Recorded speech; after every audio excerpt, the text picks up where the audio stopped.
I've been in this business since 2016. I am Mehmet Örgen from Turkey. Now we call it Türkiye in Turkish. We try to use Turkish version, Türkiye. And I am a retired naval officer, Navy captain. So I have another Navy guy here. I'm so happy to meet a Navy guy here because they ask me, hey, you are a Navy captain. What about Hyperloop? Where did this come from? So now I can tell that all retired Navy officers are fan of Hyperloop. And actually, Erciyas is not a Hyperloop company. We are a tube manufacturer. One of our companies, tube manufacturing company. We are a big conglomerate, big holding, different areas. I will try to explain why I am here, why we are trying to do this Hyperloop business, why we are promoting. Okay, we are not a Hyperloop company, but we are not just a pipe manufacturing company. We are covering both. We are promoting Hyperloop. We are trying to develop ecosystem, try to increase awareness in Turkey, in the region, in Europe, or wherever we are. So we push Hyperloop. But main business is, again, tube manufacturing. So my presentation will tell about our expertise is large diameter mass production. Yeah. There are many companies manufacturing pipes, tubes, and bigger ones, smaller ones. But in our region, in Europe, as a capacity-wise, we are one of the leading companies for large diameter mass production.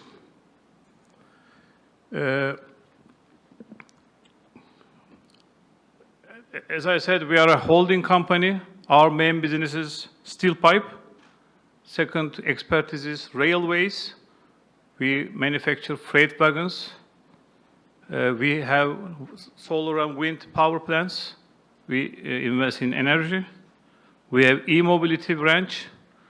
We have a e-bike, e-motorbike, cargo bike company in Zaandam, in Netherlands, which we manufacture in Turkey and sell market in Zaandam.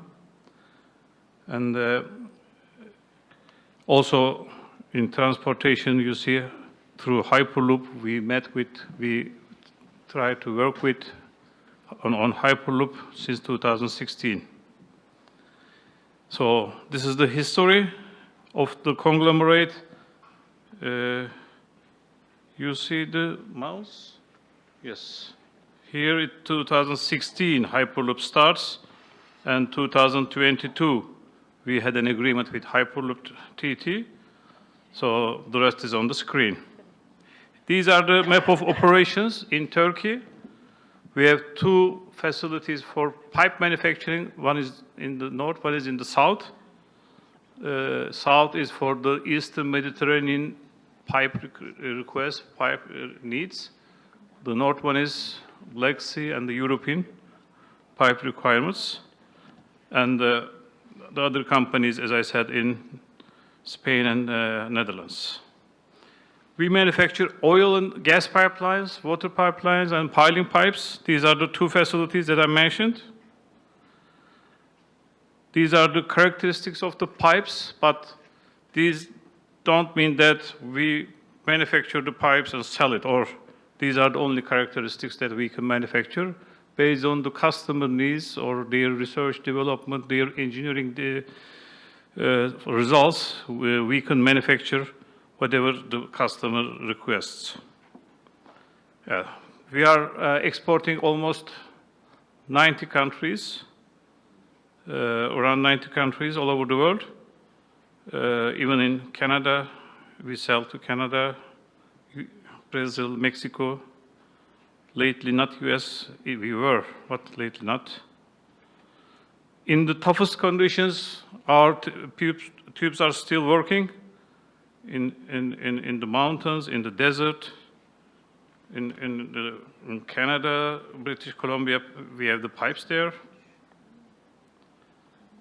As I said, our uniqueness is coming from mass production. This is a strategic pipeline from from Russia to Europe through Turkey, Turk Stream pipeline. We manufactured the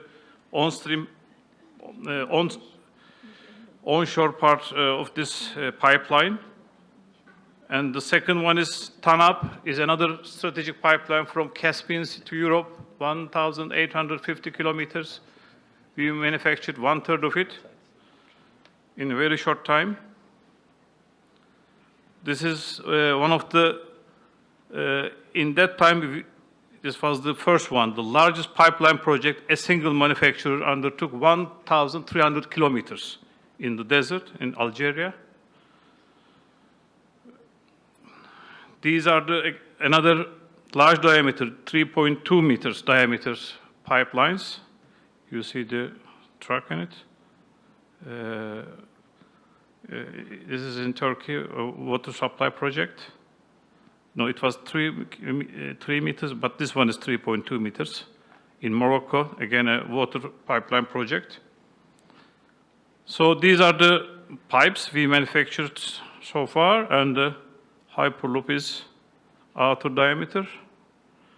We can manufacture so far until 4 meters, 64 millimeters, 4064 millimeters. But with some investments, we can extend this diameter to 5.6 meters.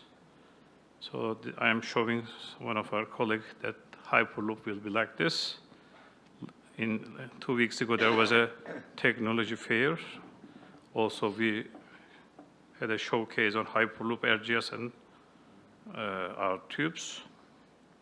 We also manufacture storage tubes under pressure, very thick,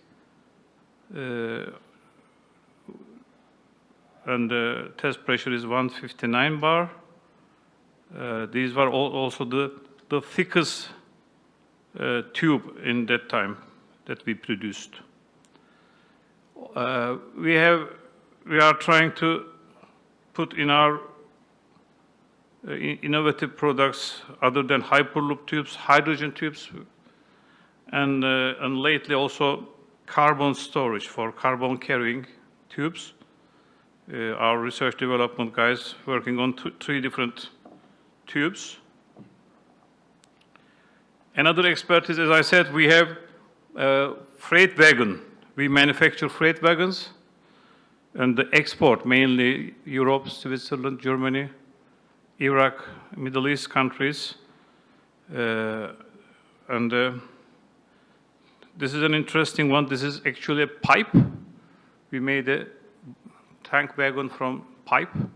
So our pipe and freight rail company work together. They developed this. This is a unique one.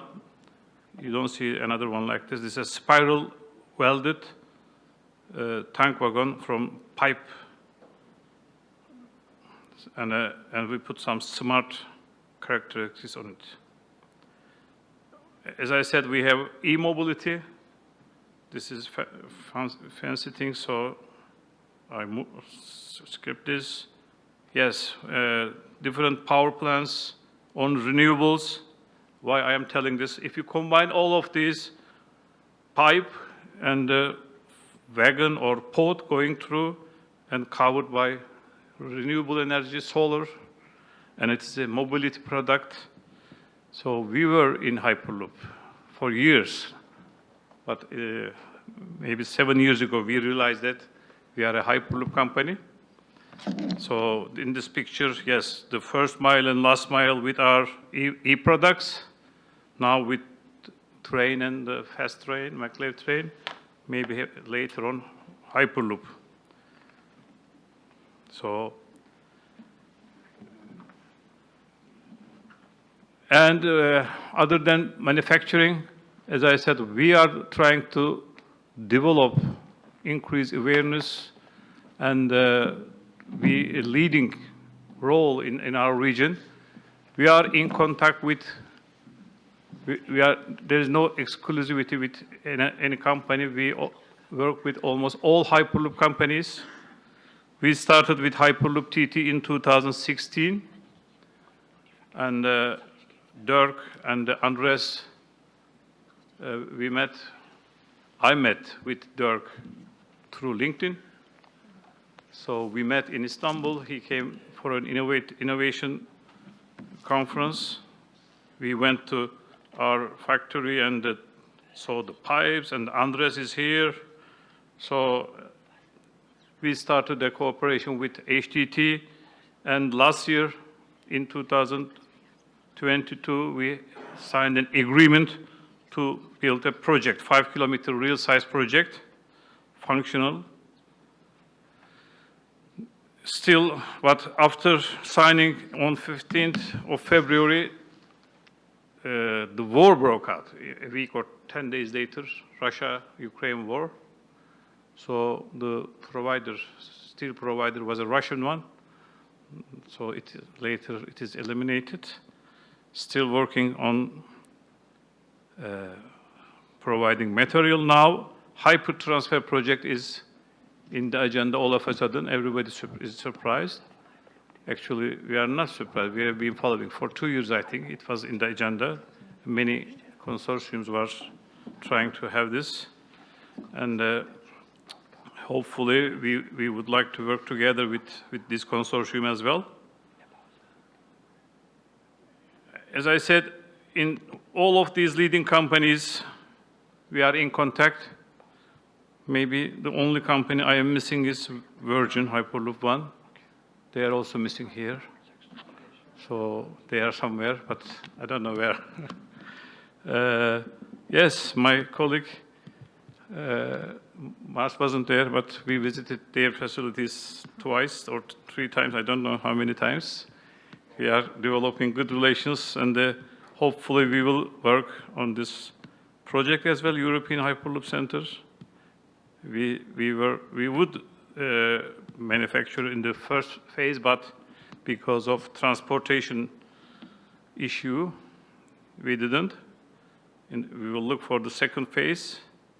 Also, we had some feasibility study with Hyperloop Heart in Turkey, a Turkish university, identification of potential cargo loop routes. Now we are talking to transport. They also want to build 300 kilometers project in Canada between Alberta and Calgary. First 10 kilometers, and after that, almost 600 kilometers, 300 two-way, and 4 meters diameter tubes. Yes, we also have a memorandum of understanding with Institute of Hyperloop Technology.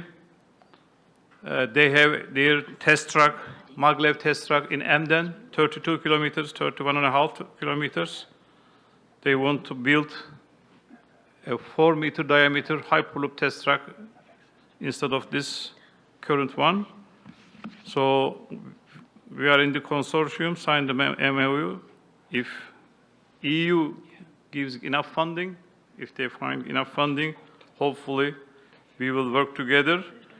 Yeah, I've been trying to connect the dots, increase the awareness. So Indian Hyperloop Committee invited that they wanted to learn about our Turkish Hyperloop involvement. 10 days ago or 2 weeks ago, I was in Canada, Transport, and Canadian Hyperloop Conference invited us. I went there, and 12 Canadian teams, university teams, competed. It is not as sophisticated as European Hyperloop Week, but Canadians are also pushing a lot. Yes, we are supporting also this competitions, almost any competitions, as Erciyas. Last year we were sponsoring Delft and the competition in Delft. Now also, we are also sponsoring and will be participating in Edinburgh next month. 4 Turkish Hyperloop team also participating in the competition. And I think around 30 teams will be competing in Edinburgh. Turkey has its own Hyperloop development competition. Last 2 years, together with TÜBİTAK.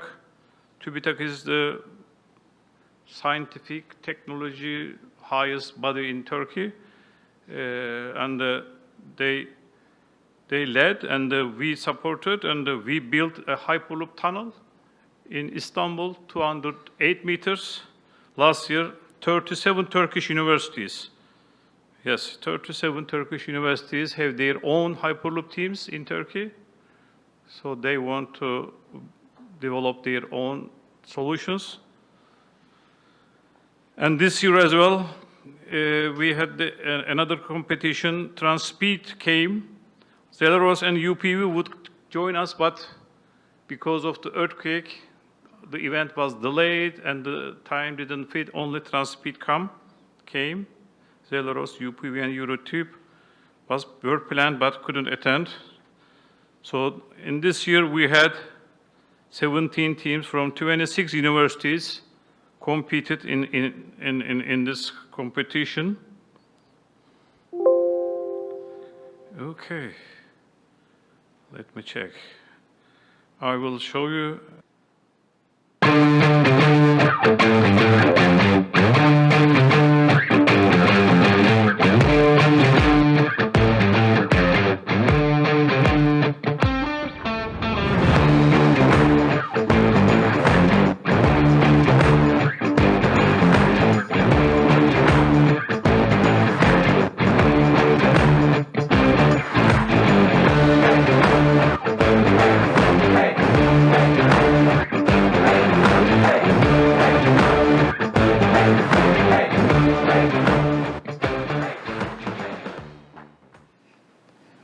This was the short one. Wait, just this. I will show this one and.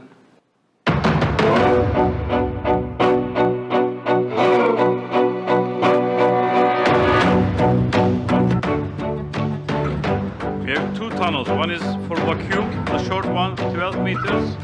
They put the pod in it. If it survives, they put in the truck, 210 meters.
He is the Minister of Technology, the guy.